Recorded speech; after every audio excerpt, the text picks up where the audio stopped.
며칠 전에 제가 초등학생 아이들 2명을 차 뒤에 태우고 이렇게 가고 있었어요. 1학년 아이들이었습니다. 1학년 아이들.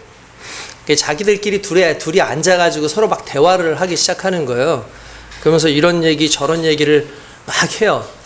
그러면서 이제 서로 이렇게 한마디 하면 얘가 또 한마디 하고 하는 식으로 이렇게 대화를 하더라고요. 제가 그 아이들 이야기까지 다 듣지는 못했는데 갑자기 한 아이가 그건 무한하다 이렇게 얘기해서 무한하다 하니까 요 옆에 있는 애가 그 무한은 숫자야 이렇게 얘기를 하는 거예요. 그래서 제가 순간 얘가 어떤 의미로 이런 얘기를 하는 거지? 상당히 좀 수학적인 어떤 지식이 좀 있고 그런가? 얘 영재 아닌가? 이런 생각을 했어요, 순간. 근데 이 애가 갑자기 이쪽 애가 그게 무슨 수학이야? 1, 2, 3, 4, 5, 6, 7, 8, 9 이게 숫자고 이게 수학이지? 그러니까 아니야, 무한히 숫자야. 그러면서 서로 막 얘기를 하는 거예요. 그러더니 무한히 숫자야 했던 애가 뭐냐면 이거 맞는지 틀리는지 우리 가위바위보로 정하자. 가위바위보 하는 거예요. 저는 얘가 맨 처음에 이거 맞는지 틀리는지 누구한테 물어보자. 맞는지 틀리는지 앞에 나한테 물어보자. 이럴 줄로 생각했는데 맞는지 틀리는지 가위바위보로 정하자는 거예요. 제가 그걸 보면서 그냥 앞에서 빵 터졌어요. 막 깔깔깔깔 웃으면서 아니 어떻게 보면은 이거는 가위바위보로 정할 문제가 아닌 거잖아요. 근데 가위바위보로 정하자라고 얘기를 하는 순간 제가 너무 웃겨가지고 그 자리에서 깔깔깔깔 웃으면서 야 어떻게 그 문제를 가위바위보로 정할 수 있냐, 가위바위보로 정할 문제가 아니잖아 라고 그렇게 얘기를 했어요. 좀 엉뚱하죠. 어떻게 보면 이 문제가 있는데 이 문제와는 전혀 상관없는 것으로 그 문제를 풀려고 하는 이 모습이 있잖아요. 그러니까 저희가 가끔씩 신앙적으로 그런 걸 경험할 때가 많이 있어요. 우리의 영역이 있고 하나님의 영역이 있고 전 모든 부분에 있어서 우리가 알 수 없는 그 영역은 분명히 하나님의 영역일 겁니다. 근데 갑자기 우리가 가끔씩 우리의 죄의 문제 또는 우리의 인생의 문제 또는 우리 영생의 문제에 대해서 그것을 과학으로 또는 인문으로 아니면 확률로 어떠한 사건이나 역사적 그 지배의 요소로 해석을 하려고 그러는 경우가 상당히 많이 있어요. 그러니까 무슨 말이냐면 그 문제를 풀 수 있는 영역은 어떻게 보면 인간의 영역이 아닌 거죠. 하나님께서 해결해 주셔야 되는 부분이고 하나님께서 말씀을 해주시고 우리에게 은혜를 주셔야지만 해결될 수 있는 부분을 우리는 어떠한 근거를 두고 어떠한 상황 속에서 좀 유사하면 그것으로 풀 수 있다고 생각을 하는 것 같아요.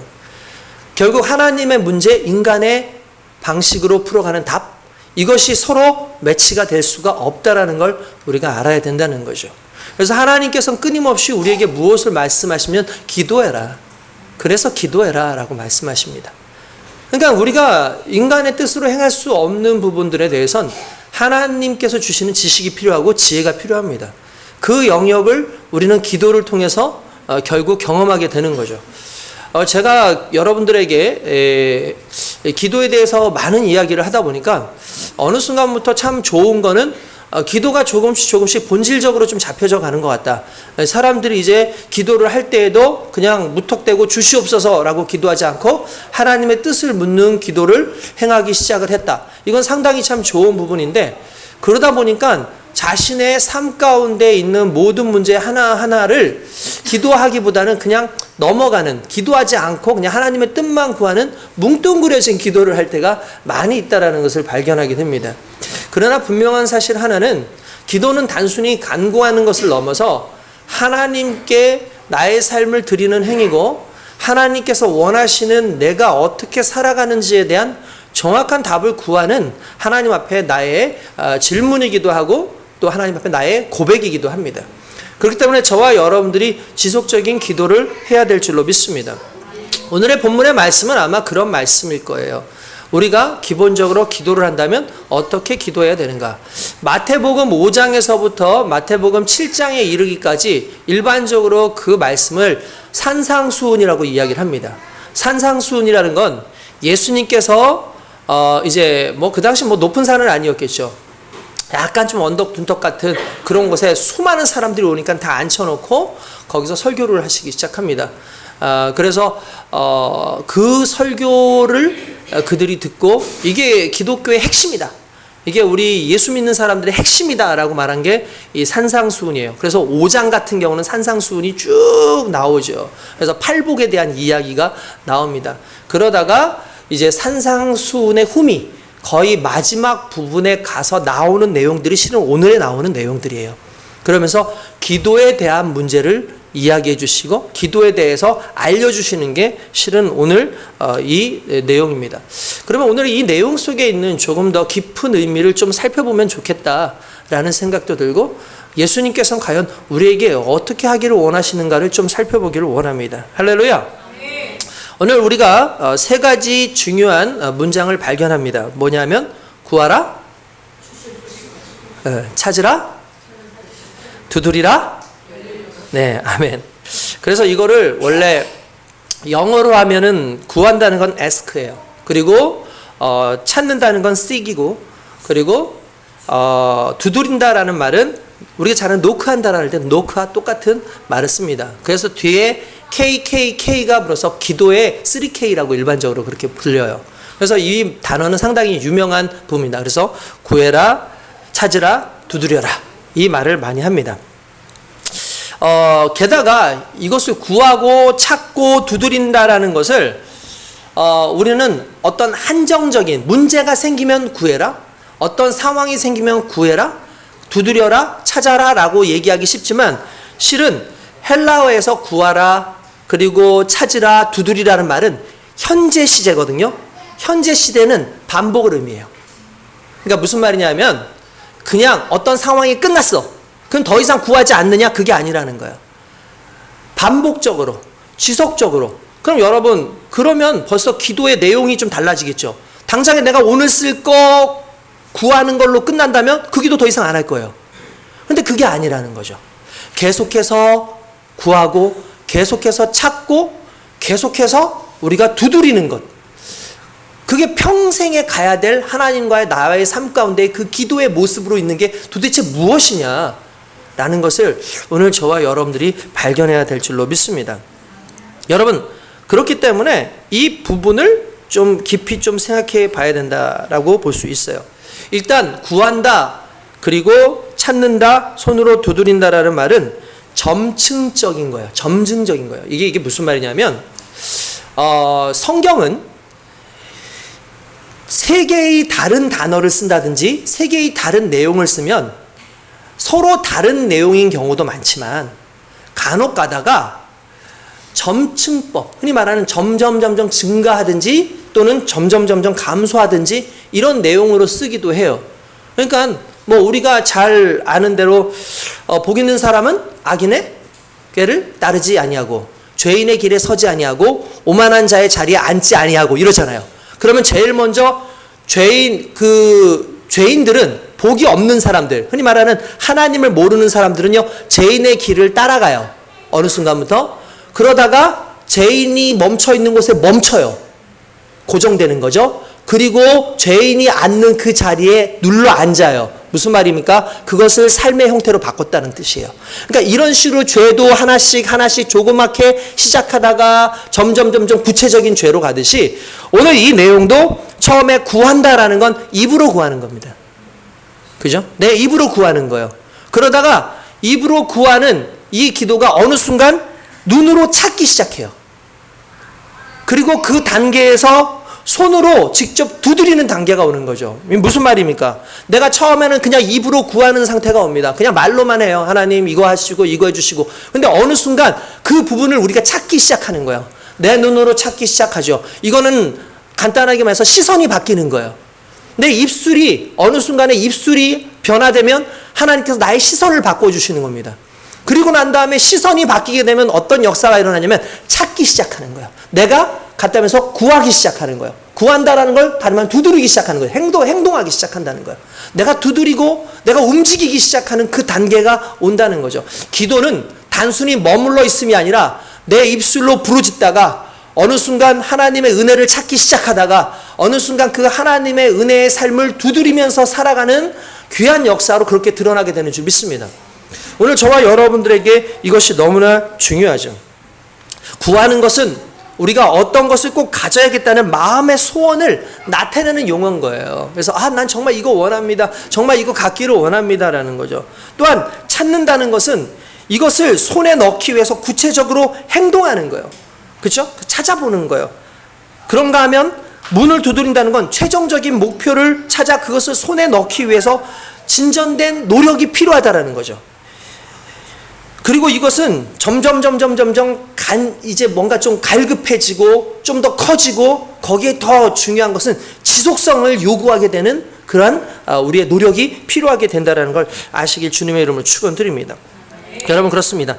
지속적인 거죠. 노력으로 인해서 되는 것이 아니라 끊임없이 반복되어지는데 그것이 하나님께서 맡겨주신 것을 찾아가는, 하나님께서 말씀하신 것을 내 입술로 고백하는, 그리고 하나님께서 맡겨주신 그 삶의 형태를 두드리는 그 삶으로 드러나게 되는 줄로 믿습니다. 결국 하나님께서 우리에게 말씀하신 기도는 그냥 단순하게 하나님 뭐 주십시오가 아니라 완벽하게 이것은 엄청난 변화의 사건을 의미하는 거예요. 변화의 사건. 우리는 지속적인 기도를 통해서 우리는 두 가지를 기대합니다. 첫 번째, 하나님이 기대하는 것과 내가 기대하는 것이 있어요. 뭐냐면 변화에 대한 기대인데 우리는 기도를 통해서 환경이 변하길 원합니다. 이걸 우리는 일반적으로 기적이라고 얘기를 하죠. 근데 여러분 놀라운 것은 환경이 변하는 건 결과적으로 그냥 일시적인 것 뿐이에요.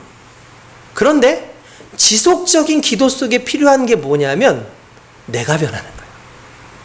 나는 환경이 변하지만 하나님은 내가 변하길 원해서 지속적인 기도를 하게 하시는 거예요.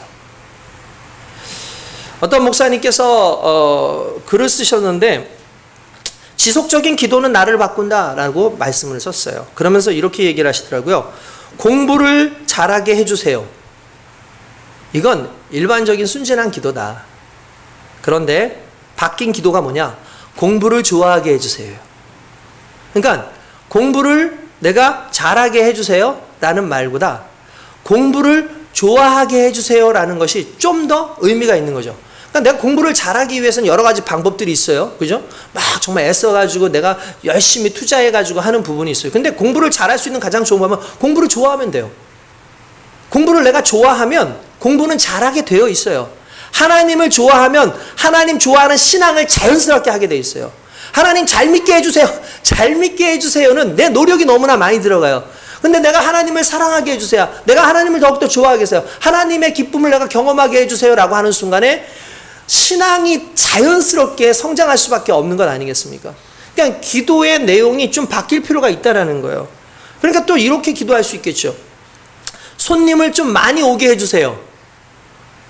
손님 좀 많이 오게 해주세요 라고 하는 것, 이거 상당히 뭐 당연한 것 같지만 이건 단순한 기도라는 거예요. 대신에 내가 손님들을 더 잘 모실 수 있게 해주세요. 이건 깨우친 사람의 기도라는 거예요. 이게 내용이 다르죠. 내용이 달라요. 무슨 말이냐면 우리가 지속적인 기도를 하다 보면 어느 순간에 변화의 대상이 무엇인지 발견하게 돼요. 그러니까 이전까지는 그냥 환경이 변했으면 좋겠다, 어떤 상황이 변했으면 좋겠다로 기도하던 우리가 그 상황에 대해서 내가 변했으면 좋겠다, 내가 그것을 어떻게 감당할 수 있는지 내가 변했으면 좋겠다로 바뀌기 시작한다는 거예요. 그러니까 하나님께서 우리에게 요구하시는 기도의 형태는 결국 하나님 이걸 바꿔주시옵소서가 아니라 하나님 내가 바뀌기를 원하나이다라는 걸 저와 여러분들이 알기를 원합니다. 이사야를 보십시오. 이사야가 예언자로 선택을 받되 솔직히 예언자로 선택받는 거 그렇게 쉬운 거 아닙니다. 그리고 예언자로 선택할 때 좋아하는 사람 별로 없었어요. 여러분 그 아모스 같은 사람도 그냥 뭐 뽕나무라고 되어 있지만 대추야자 이런 것들을 키우는 그런 농부였거든요. 하나님께서 이를 사용하려고 그러니까 거부해요. 나 입이 둔한 사람입니다. 나 그거 싫습니다. 그러니까 당시에 예언자로 살아간다는 건 쉬운 게 아니었어요. 특별히 예언자는요 포기해야 될 게 너무나 많아요. 삶을 거의 포기하는 거예요. 왜 그러냐면 예언자는 그냥 예언만 하는 게 아니라 예언 행위를 해야 돼요. 그러니까 예레미야 같은 경우만 해도 어떻게 한다고 말씀드렸죠? 예레미야가 선포하죠. 너희들 이제 잡혀갈 것이다. 너희들 채찍을 맞을 것이다. 그럼 어떻게 해야 돼? 자기가 이렇게 포승줄 같은 거 메고 가요. 그리고 자기를 채찍으로 때려요. 이거 예언행위라 그러거든요. 그러니까 예언자가 되는 건 쉬운 게 아니고, 또한 예언자가 됐다라고 하는 것은 상당히 불편한 거라서 사람들이 예언자가 되겠다, 내가 선지자가 되겠다라는 말 실은 쉽게 할 수 있는 게 아니에요. 여러분 그렇죠. 솔직히 목회자도 마찬가지 아니겠습니까? 목회자도 내가 목사가 되겠습니다. 그냥 일반 성도가, 많은 사람들이 그러잖아요. 목회자나 일반 성도나 실은 같은 건데 직급이 다른 것 뿐이지 성도들도 열심히 해야 된다. 그거 맞는 말이에요. 자꾸 성도들 중에 어떤 분들은 이건 목사님이나 하는 거지 나가 하는 건 아닌 것 같다고 그런 말을 하는 순간 내가 크리스찬이기를 포기한 거예요. 실은 목사님이나 성도들이나 기본적으로 해야 될 것이 같아요. 그런데 다른 게 있다면 뭐냐면 삶이 어디에 집중되느냐, 그렇죠? 이 부분이 좀 다르겠죠. 삶이 어디에 집중되느냐. 선지자도 마찬가지였던 거예요. 선지자도 매를 맞고 그러는 상황 속에서 정말 되고 싶지 않죠. 이사야도 똑같은 상황이에요. 예언을 해야 돼요. 그러면 어떻게 보면 이런 거였어요. 나는 이거 하고 싶지 않은데요. 하나님 이 길을 나로 하여금 피해갈 수 있도록 해주십시오라고 했을지 모르겠죠. 근데 그가 하늘의 단상에서 제단에서 숯불을 가지고 와서 천사가 와서 그의 입술에 댑니다. 죄가 사라져요. 하나님을 봤어요? 그런데 나 이제 죽었다. 왜냐하면 그 당시에 하나님을 보면 죽으니까. 그런데 스랍, 흔히 말하는 천사 중에 하나가 와서 제단에 있는 숯불로 그 입술을 대는 순간 이제 네가 그 입술에 숯불을 댔으므로 네 죄가 사하여졌고 라고 얘기를 해요. 존재의 변화가 있었어요. 죄인에서 의인으로. 그리고 그 다음에 그의 기도가 바뀌어요. 누가 우리를 위하여 갈고, 그때 그가 이른다. 아버지여 나를 보내소서. 여호와여 나를 보내소서. 기도가 바뀌는 거예요. 기도의 내용이 바뀌는 거예요. 이 기도의 내용이 왜 바뀌었어요? 내가 바뀌었기 때문에 바뀐 거예요. 여러분 우리가 잘 아는 느헤미야라고 하는 선지자가 있습니다. 이 느헤미야는 정말 가슴 아픈 광경을 보게 됩니다. 그게 뭐냐면 이스라엘 백성들이 바벨론으로 다 끌려가는 그 상황이었었고, 오랜 기간 바벨론에 머물고 있다 보니까 예루살렘 성전이 다 무너져 버렸어요. 예루살렘 성전을 보니까 너무나 가슴이 아파요. 그래도 과거에 한때 하나님의 영광의 자리라고 했었고 예배의 장소라고 했었던 그 예레미야가 봤던 그 성전이 다 무너져 있는 것이 너무나 가슴이 아팠어요. 그런데 기도를 하기 시작합니다. 그가 뭐라고 얘기를 합니까? 하나님, 재건할 사람을 보내주십시오. 재건을 할 사람을 보내주십시오. 끊임없이 기도합니다. 지속적으로 기도합니다. 어제 기도한 걸 내일 기도하고 계속해서 몇 년간 10년을 넘게 계속해서 기도합니다. 그런데 기도하는 그 순간에 하나님께서 주신 마음이 있어요. 뭐냐면 자기보다 더 안타까워하는 사람이 없어요. 자기보다 더 치밀하게 준비할 사람이 없어요. 자기보다 더 전체 청사진을 가진 사람이 없어요. 그래서 그가 왕 앞에 설 때에 은혜를 입게 하옵소서라고 기도합니다. 무슨 말이냐면 내가 가겠습니다. 나를 보내주소서요. 어느 순간 주님 누군가를 보내주십시오 라고 하는 그 기도에서 하나님 내가 가겠습니다 라고 하는 기도로 바뀐 거죠. 여러분 이게 중요해요. 오늘날 우리 교회 안에 수많은 문제들이 있을 수 있습니다. 하나님 이 문제를 해결하기 위해서 좋은 사람들 보내주십시오. 좋은 사람들 보내주십시오라고 기도할 수 있지만 어느 순간 하나님 이 교회를 저만큼 사랑하는 사람이 또 누가 있을까요? 하나님 이 교회에 대해서 저만큼 가슴 아픈 사람이 누구 있을까요? 저 영혼에 대해서 이 영혼에 대해서 정말 이렇게 간절한 사람이 누가 있을까요? 하나님 나를 사용하여 주시옵소서가 실은 기도의 결정적인 부분이라는 거예요. 이게 오늘 저와 여러분들의 기도여야 되고 바뀌어야 수 있는 기도의 모습이어야 될 줄로 믿습니다. 결국 이게 구체적으로 우리가 하나님 앞에 나아갈 때 그 기도의 특징이라는 걸 알아야 된다는 거죠. 내가 가겠다. 기도는 결국 나를 바꾼다. 나는 그 은혜 가운데에서 우리가 서야 될 줄로 믿습니다. 여러분 베드로를 보십시오. 베드로는요 예수님을 만났어요. 그리고 그가 제일 처음으로 했던 간구가 뭐였습니까? 나를 떠나소서. 나를 떠나소서라고 얘기합니다. 나를 떠나세요라고 얘기해요. 왜요? 내가 죄인임을 깨달았기 때문이에요. 여러분 기도는 그 사람의 상태에서 나와요. 내가 구하는 것도 내가 어떤 상태인지에 따라서 구하는 게 달라져요. 돈이 없는 사람은 돈을 구하겠죠. 아픈 사람은 아픈 걸, 낫는 것을 구할 거예요. 내가 어떤 상태냐에 따라서 구하는 것이 달라지게 되어 있어요. 마찬가지예요. 베드로가 예수님을 경험하는 순간에 나는 죄인이라는 걸 인식했어요. 그러니까 떠나소서라고 기도하기 시작하죠. 예수님의 제자가 됐습니다. 그러면서 뭐라고 얘기하면 내가 주를 따르겠나이다. 위기가 왔습니다. 내가 1등 제자라는 걸 깨달았어요. 뭐라고 기도하죠? 내가 주님을 떠나지 않겠습니다 라고 얘기를 하잖아요.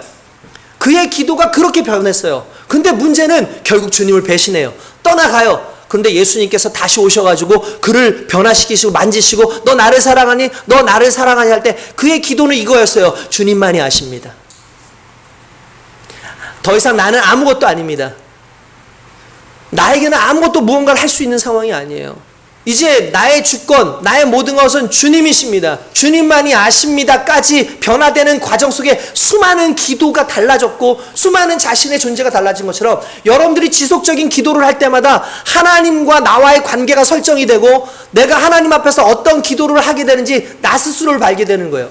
내가 사역자면 사역의 기도를 할 것이고 내가 하나님의 자녀라면 하나님 자녀의 기도를 하게 될 것이고 하나님께서 맡겨주신 것뿐만 아니라 맡겨주신 수많은 것들이 있다면 그 수많은 것들을 위해서 기도할 수밖에 없는 나.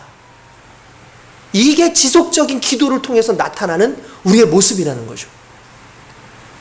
저와 여러분들이 그러한 기도가 끊임없이 계속해서 할 수 있길 주님의 이름으로 축원드립니다. 기도는 환경을 바꾸는 데 목적이지 않고 결국 나를 바꾸는 데 1차적인 목적이 있다는 거예요. 또한 기도는 환경의 변화가 아니라 환경을 바라보는 나의 변화, 나의 시선의 변화고 환경의 변화를 기적이라 부르지만 나의 변화는 성장이라고 부릅니다.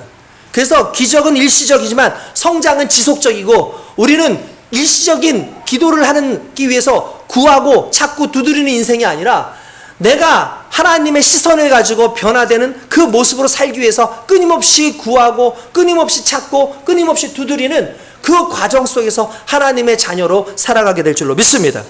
할렐루야. 여러분 그렇습니다.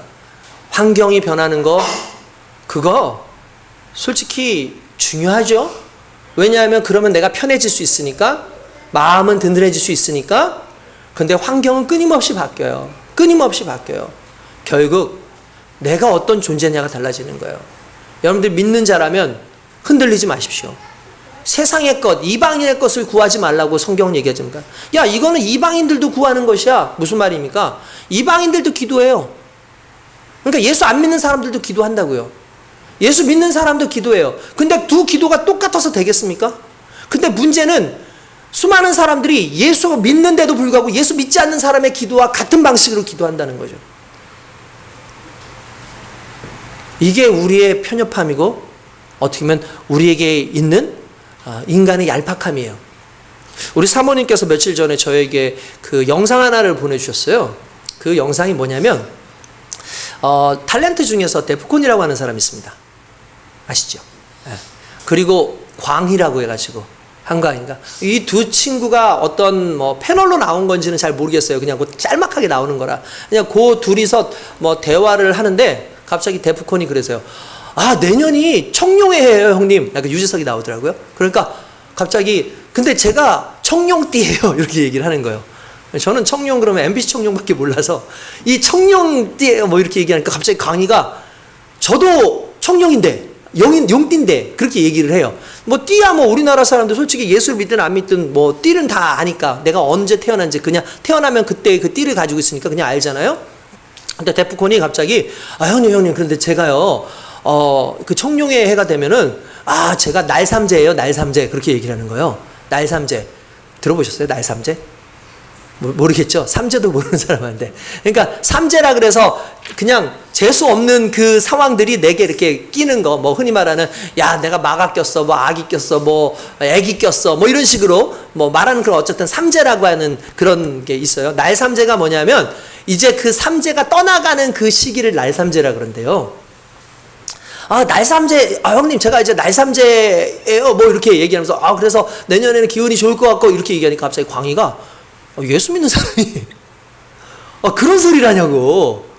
근데 제가 놀란 게, 예수 믿는 사람이 그런 얘기를 하냐고. 광희가 그렇게 얘기를 하는 거예요. 그래서, 이게 무슨 소리야? 그러니까, 데프콘이 자기가 말로 안 했으면 모르겠는데, 그러니까 광희가 그렇게, 형, 기독교 학과 나왔잖아. 전주대학교 기독교 학과를 나왔어요. 이 친구가. 형네 아버지가 목사님 아니야? 라고 얘기하니까 목사님은 아니고 장로님 은퇴하셨어 이렇게 얘기하는. 그러더니 근데 형은 아니었던 것 같아요. 그냥 아무튼 왜 그런 얘기를 하냐? 왜 그런 얘기를 하냐? 광희가 이게 일반 방송인데 그 이야기를 하는 거야. 왜 그런 얘기를 해? 예수 믿는 사람이. 그렇게 하니까, 재미로라는 얘기를 했어요. 재미로 볼 수 있지. 예수 믿는 사람 그러니까 갑자기 그 데프콘 행사를, 야, 예수 믿는 사람도 궁합도 못 들어, 야! 이렇게 얘기를 해요. 그러니까 강희가, 물러가라! 물러가라! 얘기하고, 그러니까 막 옆에 사람들이 웃어, 뭘 그런가 하죠. 자꾸 저 시험에 들게 하잖아요. 그렇게 얘기를 하더라고요. 시험에 들게 하잖아요. 그리고 얘기를 하는 거예요. 제가 근데 그걸 보면서, 그냥 한 가지는 저는 그냥 단순하게, 그래도 광희가 믿음이 좋네. 흔들리지 않고, 저거 봐. 예수 믿는 사람들도 저렇게 사는 게 맞는 거야? 라고 얘기하는데, 그 사모님이 댓글을 알려주면서 이런 얘기 해줘요. 뭐냐면, 자기가 댓글을 찾아본 거예요. 도대체 이거에 대해서 사람들은 어떻게 반응하나. 그러니까 그 내용인 거예요. 이스라엘의 왕들이 그랬다. 하나님을 찾으면서 이방신을 섬기고 온갖 무당들을 불러서 자기의 앞일을 물어보는 일들을 했다. 그리고 아무렇지도 않게 여전히 하나님을 믿고 있다 한다. 우리는 하나님을 믿는 자와 세상 속에서 우상을 믿는 자의 경계를 두지 않고 살아가는 거예요. 이게 단순히 이 데프콘만의 이야기일까요? 여러분들 삶 가운데도 여러분들 그런 경우 많이 있을 거예요. 하나님을 믿고 하나님을 의지한다고 하지만 실은 다른 것에서 물어보죠. 다른 것에서 찾으려고 하죠. 다른 것에서 어떻게든 그 답을 해답을 하려고 하는 그 방법들이 이미 어떻게 보면 그러한 삶을 살고 있는 겁니다. 하나님께서는 오늘 우리에게 그래서 필요한 것이 환경의 변화가 아니라 너의 변화라라고 얘기하는 거예요. 환경의 변화를 위해서 기도하지 말고 지속적으로 너가 변화될 수 있도록, 너가 어떤 상황에서도 흔들리지 않도록 하나님을 붙잡을 수 있도록 기도하라는 게, 그게 오늘 성경이 주는 가장 귀한 말씀이라고 저는 믿습니다. 할렐루야. 뿐만 아니라 여기에서 그 다음 말이 나오죠. 구해라, 찾으라, 두드려라, 그러면 주실 것이다. 여러분, 여기서 중요한 건 그거예요. 주실 것이다요. 무슨 말이냐? 주는 대상이 따로 있다는 거예요. 그러니까 기도는 우리가 할 수 있고, 질문은 우리가 할 수 있고, 찾는 건 우리가 할 수 있고, 두드리는 건 우리가 할 수 있지만 그 답은 하나님이 주신다는 거예요. 이건 우리의 노력이 아니라 그분의 선물이라는 거예요. 주고자 하는 분의 마음인 거죠. 여러분, 달라고 한다고 다 줍니까? 찾는다고 해서 다 찾아집니까? 두드린다고 해서 다 문 열어줍니까? 밖에 강도가 와서 문 좀 열라고 하는데 누가 열어주겠습니까? 아무도 안 열어주죠. 내 자식이 눈을 두드려요. 열어주죠. 그 자식이 어떤 자식이든 난 문을 열어줍니다. 왜 그렇습니까? 관계이기 때문에 그래요. 기도에는 관계가 필요한 거예요. 그래서 하나님과 나와의 관계 속에서 하나님께서 내게 선물을 주시는 내가 하나님의 자녀요. 하나님의 은혜 받은 자라는 사실 앞에서 기도는 믿는 자의 특권이다. 할렐루야. 그리고 그 기도를 누가 들으신다? 하나님이 들으신다. 믿으시길 주님의 이름으로 축원드립니다. 그러다 보면 자연스럽게 우리는 기도에 대한 두 가지 큰 틀을 하나 좀 발견할 수 있어요. 그건 무엇이냐면, 자, 10절에 한번 읽어볼까요? 같이 10절. 9절부터 시작. 너희 중에 누가 아들이 떡을 달라 하는데 돌을 주며 생선을 달라 하는데 뱀을 줄 사람이 있겠느냐? 자, 여기까지 봅시다. 자, 여러분, 여기서 떡이 나오고 생선이 나옵니다. 그죠? 그리고 이 두 가지 단어에 대비되는 또 두 가지 단어가 있어요. 하나는 돌이고 하나는 뱀이에요. 그렇죠? 그렇지 않습니까? 야, 누가 빵 달라는데, 떡 달라는데 돌 주겠냐? 아들이 생선 달라는데 뱀을 던지면서 서프라이즈 이렇게 할 사람이 누가 있냐는 거죠. 그렇잖아요.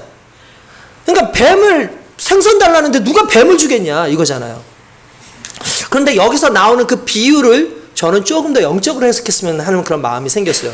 그게 뭐냐면, 여러분 봅시다. 떡을 봅시다. 떡을 보자면 오늘날 우리에게 주식은 밥이죠. 쌀밥입니다. 그죠? 우리 밥 너무 좋아하잖아요. 밥 많이 먹고. 맛있습니다. 요즘 밥은 진짜 맛있어요. 옛날에, 최근에 어떤 유튜브에서 그런 얘기 하더라고요. 우리가 100년 전으로 돌아가면 그 당시 음식을 먹을 수 있는가? 못 먹는다. 그 당시 음식을 못 먹는다요. 일단 여러분 지금은 도정이 잘 나오잖아요. 쌀이요. 옛날 쌀은 그런 도정이 아니에요. 그냥 쌀 색깔도 하얀 쌀이 아닌 거예요. 게다가 막 부셔가지고 이렇게 막 해가지고 날려가지고 하고, 제가 알기로는 한 20-30년 전만 해도 우리 쌀밥 먹다가 이빨 상당히 많이 깨졌을걸요? 돌 씹어가지고 바삭 그러면서 병원 가기도 하고 진짜 많이 그랬어요. 근데 지금은 뭐 믿고 먹잖아요. 그죠? 만약에 먹다가 한 번이라도 돌 걸렸으면 그 다음부터 의심하면 먹을 겁니다. 그죠? 조심해서 먹고. 근데 지금 우리 그렇게 안 먹잖아요. 그냥 맛있게 먹잖아요. 막 지금 도전 기술이 너무 좋아졌어요. 그렇죠? 그리고 옛날 고기, 돼지고기 잡잖아요. 우리 돼지고기 맛있게 먹죠. 못 먹어요. 비린내 나요. 그 돼지 냄새 엄청나게 나요. 그러니까 그 당시의 음식들과 지금의 음식은 달라요. 그 당시 사람들은 그걸 먹었어. 이상이 없었어. 근데 지금 우리가 가면 못 먹어요. 그게 그런 시대가 된 거예요. 그러니까 밥을 우리는 먹잖아요. 특별히 밥이 얼마나 맛있습니까? 옛날에는 정붐이라 그래가지고 정부에서 이렇게 좀 묵혀둔 쌀 이런 거 나중에 막 내놓고 했거든요. 쌌어요, 그거. 근데 그거 옛날에는 없어서 못 먹었는데 지금 정붐이 못 먹어요, 여러분들. 못 먹을걸요? 전 지금도 생각나는 게 옛날에 비싼 돈 주고 수학여행 갔는데 이 사람들이 돈 아낀다고 그 숙소 거기서 밥을 해주는데 정부미를 준 거예요. 못 먹겠는 거예요. 냄새도 나고 그 당시에. 예. 그래서 학생들이요 그냥 업고 나갔어요.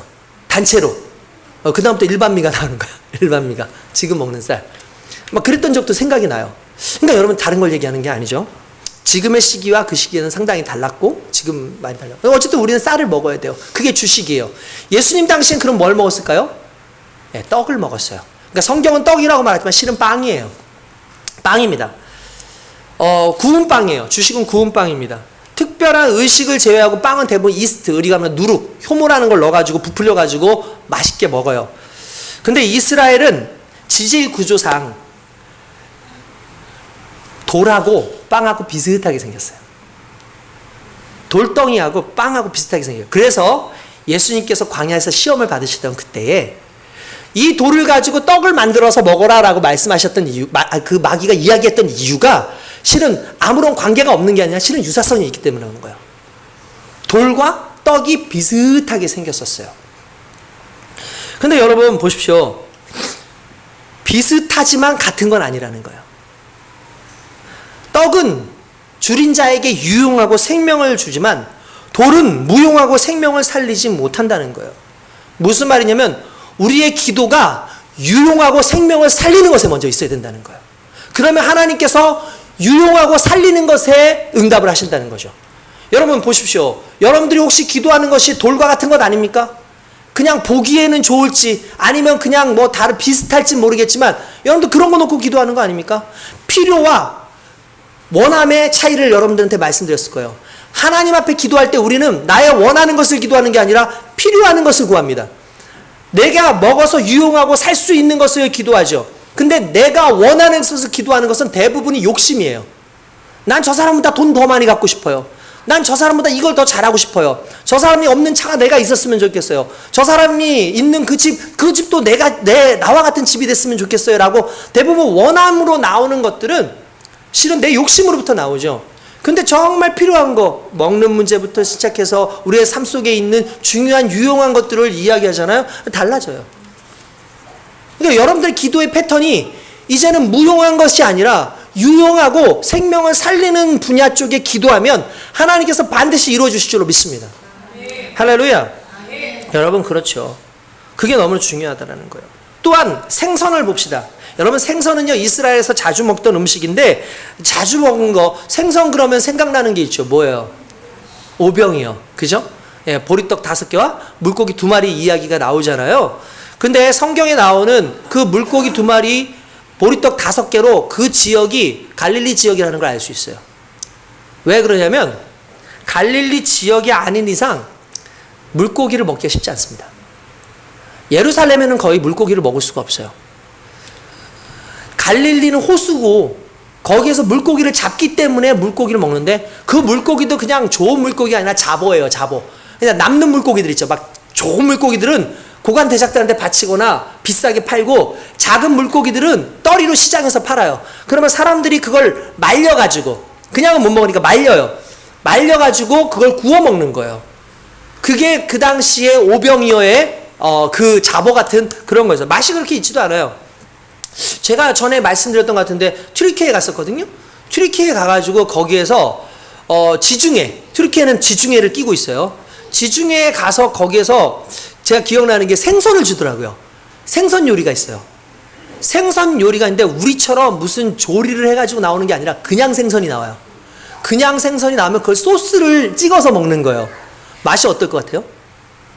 그냥 이렇게 생각하면 맛이 없어요. 그러니까 맛이 나빠요가 아니라 맛이 없어요. 무슨 특별한 맛이 없어요. 우리 생선들 보세요. 뭐 조기 같은 거, 여러분 갈치 같은 거 먹어보세요. 그거 뭐 간 안 해도 그냥 딱 먹는 순간 맛있잖아요. 짭조름하게 맛있잖아요. 근데 거기 거는 맛이 없어요. 그냥. 그래서 거기 가이드 해주시는 분이 얘기하시는 게 뭐냐면 우리나라 건 맛있는데 여기는 왜 맛이 없냐면 우리나라에서 잡히는 대부분의 것들이 멀리 가서 잡는 게 아니잖아요. 인근에서 잡는 거잖아요. 그게 뻘을 끼고 있어서 그렇대요. 뻘. 모래뻘. 진흙뻘 있죠. 진흙을 먹고 자란 생선들이 맛있대요. 좋고. 그런데 지중해는 그런 뻘 구조가 아니에요. 그러니까 별로 맛이 없다는 거예요. 호수가 맑아요. 맑다는 건 뻘이 그렇게 많지는 않겠죠. 어떻게 보면. 뻘도 있을 수 있겠지만. 그러니까 별로 그렇게 맛있는 고기는 아니었을 거라는 거죠. 대충 이해되시죠? 무슨 말인지?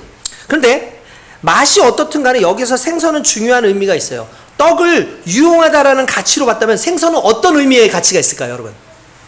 한번 맞춰보세요. 생선은 어떤 의미의 가치가 있을까요? 에? 아는가? 무용? 무용? 그러니까 아까 전에 떡은 유용해요. 그러니까 돌은 무용하고, 그럼 생선은 어떤 의미를 가지고 있을까요? 이걸 해석하려면 생선만 보면 안 돼요. 그 다음을 봐요. 뱀을 봐야 돼요. 생선과 뱀은 어떻게 보면은 그 당시에 조그만 뱀도 많았으니까 생선을 이렇게 놓고 보면 뱀이 비슷할 수 있어요. 근데 다시 말하지만 비슷하지만 같은 건 아니에요. 그러면 두 차이가 뭐냐? 두 개가 차이냐? 하나는 유용하고 하나는 해악이 있다? 그것도 맞는 말이에요. 근데 가장 중요한 게 있어요. 뭐냐면 생선은 거룩이에요. 근데 뱀은 거룩하지 않음이에요. 왜냐하면 당시 시대에는요, 율법에 의해서 먹을 수 있는 음식과 먹지 못하는 음식이 정해져 있었어요. 그죠? 생선은 다 먹는 게 아니에요. 비늘이 있어야 돼요. 비늘이 있는 생선만 먹을 수 있었어요. 그런데 땅에 기는 모든 것은 먹을 수 없었어요. 그러니까 대비된 거예요. 생선과 그리고 뱀이 된 거죠. 여러분 보세요. 이걸 효용적인 차원에서 봅시다. 둘 다 단백질 덩어리예요. 빵만 먹을 수 없어요. 탄수화물이니까. 단백질이 필요해요. 고기를 먹어야 돼요. 근데 소고기 먹기에는 너무나 비싸요. 당시 먹을 수 있는 단백질 덩어리가 뭐예요? 간단하게 말하면 생선입니다. 근데 생선이 필요하죠. 그런데 실은 제가 보기엔 생선보다 더 고단백은 뱀이에요. 우리 옛날에 몸 아프고 그러면 뱀 잡아가지고 어른들이 뱀탕 꼬아가지고 뱀고기 먹고 그랬잖아요. 그 고단백질이거든요, 진짜. 그러니까 여러분 보세요. 효용으로 봤을 때에는 물론 이제 뱀은 기생충이 너무너무 많아요. 그게 먹으시면 안 됩니다. 근데 둘 다 효용성의 가치로 보면 실은 제가 보기엔 뱀이 더 나을 거라고 생각을 해요. 근데 우리의 기도는 효용성의 가치를 보는 게 아니라 거룩의 가치를 보는 거예요. 내 기도가 거룩한가? 내 기도가 세상과 분리되어진 하나님의 자녀의 모습으로서 되어지는 기도인가? 이게 너무나 중요하다는 사실인 거죠. 여러분들 기도는 어떻습니까? 세상에 연약하고 부족하고 세상 가운데서 살아가기 위해서 나를 좀 높이기 위한 그러한 기도로 여러분들의 인생을 좀 살아가고 있는 건 아닙니까? 내가 부족하지만 연약하지만 내가 세상과 겸하여 세상을 섬기지 않고 하나님의 거룩한 것을 위해서 내가 구하는 인생 되겠다. 이게 믿는 자의 모습이라는 거예요. 할렐루야. 할렐루야. 그렇습니다. 이스라엘 백성들은 카슈로트라 그래가지고 그런 율법 하나도 너무 엄청나게 지켰어요. 무슨 말이냐면 갈릴리 바다 있죠. 갈릴리 바다. 갈릴리 바다가 그 당시에 그냥 바다가 이렇게 있으면 아무나 가서 잡는 게 아니에요. 어떻게 잡냐면 바다가 나라가 나눠져 있어요. 한쪽은 유대의 왕이 다스리고 한쪽은 이방 왕이 다스려요. 간단하면서. 그래서 요쪽 이방의 그 나라라고 하는 곳에서 잡는 물고기는 값이 싸요. 근데 유대 지역에서 잡히는 물고기는 값이 비쌌어요. 왜냐하면 이스라엘 사람들이 뭘 먹을까요? 여기서 잡힌 걸 먹는 거예요. 희한하죠? 똑같은 바다인데도 그냥 어디에 갈라져 있느냐를 가지고 그것까지도 따졌어요. 그걸 카슈로트라고 얘기를 해요, 그 사람들은. 그러니까 그 정도로 성속에 대한 개념이 확실했던 거죠. 이걸 우리가 기도 속에서 하고 있냐는 거예요. 하나님, 내가 거룩함을 위해서 기도하겠습니다. 내가 거룩한 삶을 살기 위해서 기도하냐는 거죠. 오늘 저와 여러분들이 거룩함을 위해서 기도하기를 원합니다. 정말 날마다 구해야 되는 것은 더 효율적인 걸 기도하는 게 아니라, 내가 효율적이지 않을지 모르겠지만 내가 하나님의 자녀로서의 정체성을 가지고 살아갑니다를 놓고 기도할 수 있는 것, 이것이 오늘 저와 여러분들의 기도의 모습이길 주님의 이름으로 축원드립니다. 할렐루야. 여러분, 그렇습니다. 우리의 인생에서 거룩을 구하는 것이 삶의 목적이 되어야 된다는 것을 잊지 마시길 주님의 이름으로 축원드립니다. 마지막으로 이제 중요한 것은, 기도하면 그러면 하나님께서 우리가 구한 것을 구한 대로 주시느냐? 성경은 이렇게 얘기합니다. 한번 같이 읽어봅시다. 11절 같이 읽어봅시다. 시작. 너희가 악한 자라도 좋은 것으로 자신에게 줄 줄 알거든 하물며 하늘에 계신 너희 아버지께서 구하는 자에게 좋은 것으로 주시지 않겠느냐. 할렐루야. 하나님은 구하는 것을 주시는 분이 아니라 좋은 것을 주시는 분입니다. 내가 구하는 것을 주시는 것이 아니라 내가 구하는 것 이상으로 좋은 것을 주시는 하나님이에요. 여러분, 인생 가운데 나는 지혜가 부족해서 이것밖에 못 구했지만 하나님은 그 이상의 것을 주시는 거죠. 여러분, 이게 우리의 한계일 수 있어요. 진짜 그렇습니다. 여러분들 그 요즘에 그 AI를 기반으로 한 챗GPT라든지 이런 거, 뭐 핸드폰 보면 제미나이 뭐 이런 거 있습니다. 챗GPT에 대해서 많은 사람들이 이야기를 했어요. 그런데 컴퓨터 박사님이더라고요.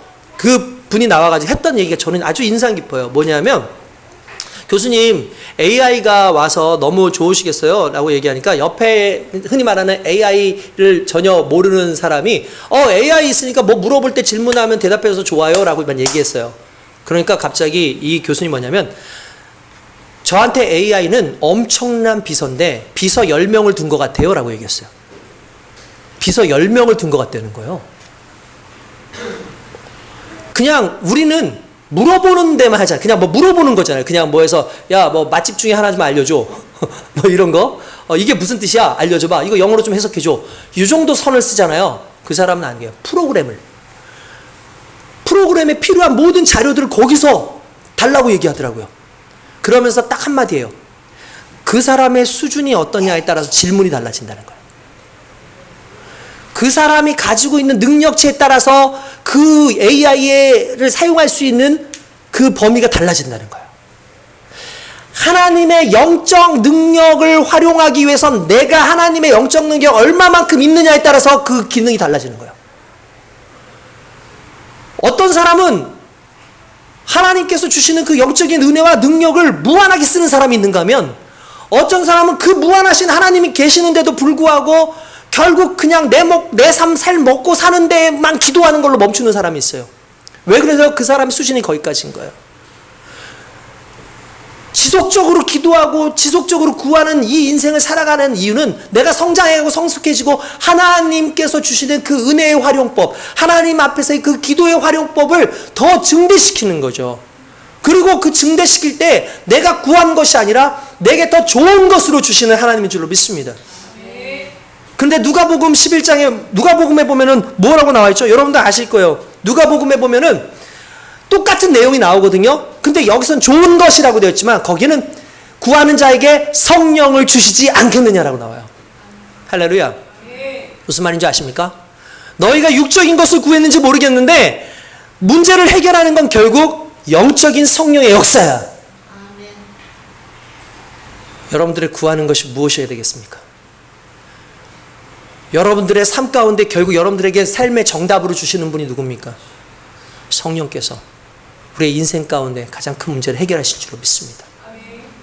오늘의 이 말씀은 그냥 단순하게 그냥 기도 많이 해, 구해, 왜 구하지도 않아, 좀 찾아봐, 두드려봐, 이걸 말씀하시려는 거에 목적이 있는 게 아니라 그 찾는 것 속에서 과연 무엇이 있느냐는 거죠. 너의 그 찾고자 하는 그 속에 하나님의 가슴은 있어, 하나님의 뜻은 있어. 근데 또 놀라운 게 뭔지 아니까 맨 마지막에 이렇게 나오죠. 누구든지 대접받고자 하면 너희도 대접하라. 왜 이게 들어간 줄 아십니까? 여기서 남에게 대접받고자 할 때 정말 어떻게 보면 가장 극단적인 존재론적인 남, 인류는 똑같잖아요. 존재론적인 남이 있어요. 뭘까요? 실은 하나님이에요. 질적 타자. 이렇게 너무 철학적인 용어인가요? 질적 타자. 하나님은 창조자고 하나님은 우리는 피조물입니다. 같을래야 같을 수 없는 정말 질적 타자. 하나님 주시옵소서가 아니라 하나님께 먼저 드리는, 하나님께 먼저 바치는, 하나님께 먼저 나의 뜻을, 하나님의 뜻을 묻고 하나님께 드리는 인생이 될 때 하나님의 우리를 채워주시는 귀한 역사가 일어납니다. 할렐루야. 뒷부분이 좀 어려운가요? 하나님의 것을 구합시다. 하나님이 채우시고 하나님의 수준으로 가기 위해서 지속적으로 하나님과 만납시다. 하나님께서 우리에게 좋은 것으로 성령으로 채워주심으로 말미암아 우리의 인생의 문제가 결국 성령의 답으로 해결되어지는 귀한 복을 누리게 될 줄로 믿습니다. 기도하겠습니다.